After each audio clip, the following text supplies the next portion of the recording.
What's up guys? Panibagong araw na naman.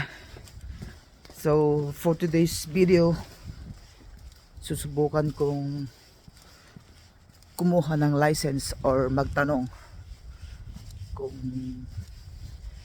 paano kumuha ng driver's license dito sa Canada. So samahan nyo ako. Tara!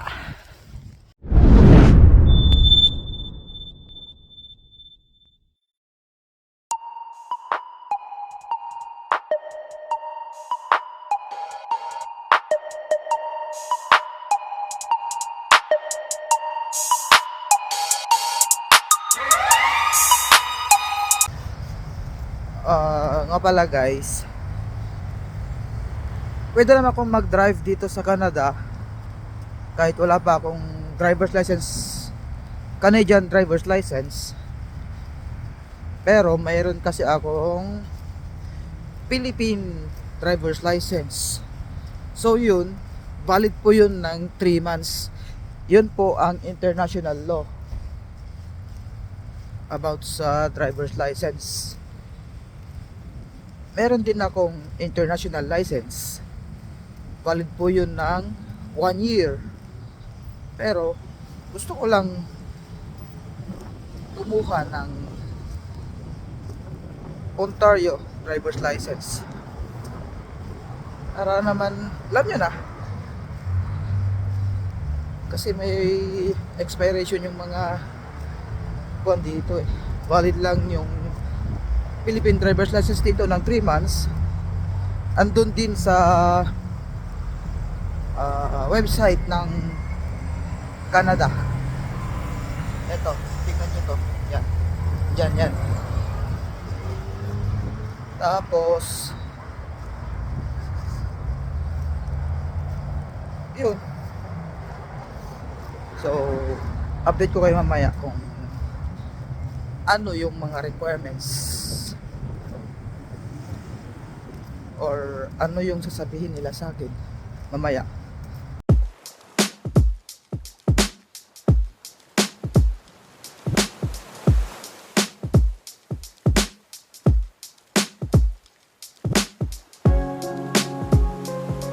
So what's up guys, andito na tayo.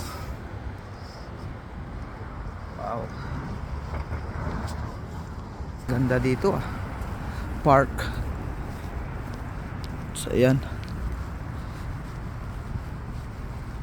lawak. Downsview Park.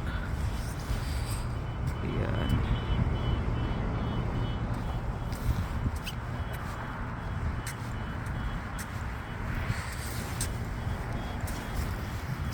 So dun banda yata yung pagkuhanan ng license. Dun pa.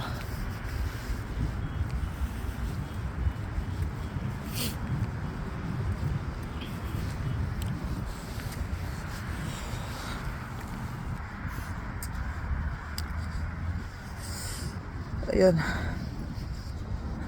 lakad-lakad muna, medyo malayo pa.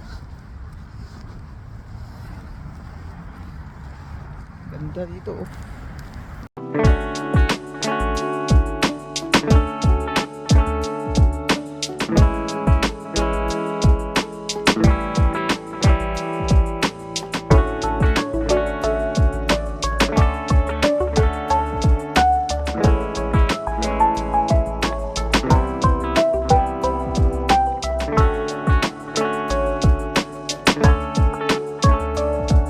So what's up guys, andito na tayo sa drive test. Yan, dito drive test. So daming tao.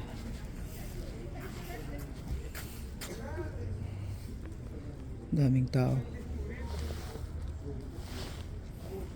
So update ulit kayo mamaya guys.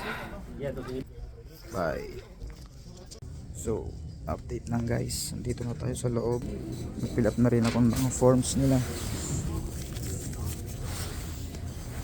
Fill up ko ng forms. Yung mga tao dito sa loob, ang dami. Yan. So, update ko ulit kay mamaya, guys. Yo, what is up guys? Sa wakas, nakakuha na ako ng license. So, ito is G1 pa lang siya. Huh. Biruin nyo yun guys. Biruin nyo. 2 beses ako nag-take ng exam. Hirap pala yun. So, yung una, meron akong wrong na 8 points sa first part of the exam. Tapos yung part 2, sakto, nakapasa ako. 16 points out of 20. Kasi madali lang yung part 2 niya road signs. Yun lang. Tapos yung pangalawang take ko na, yun na, mas madali na yun kasi tatlo lang yung wrong ko. So yun, napasa na ako guys. Eto, bale ito yung temporary driver's license ko na ngayon. Temporary driver's license. So, ayun. Ay, madali lang kumuha dito sa Ontario ng driver's license. Pero, dapat talaga alam mo yung mga sagot dun eh. Nabigla ako sa mga questions. Kasi sa Pinas, wala yung mga yun. Ibang iba talaga. So, thankful naman kasi nakakuha na. So, yung license card is marireceive ko within 90 days. Yun ang sabi nila, 90 days daw. So, tayin ko na lang. So, yun guys. So, susunod po, sasabihin ko yung mga requirements, yung mga kailangan mo i-submit o kailangan nila i-submit bago ka makakuha ng driver's license. So yun, salamat sa panonood. Thank you.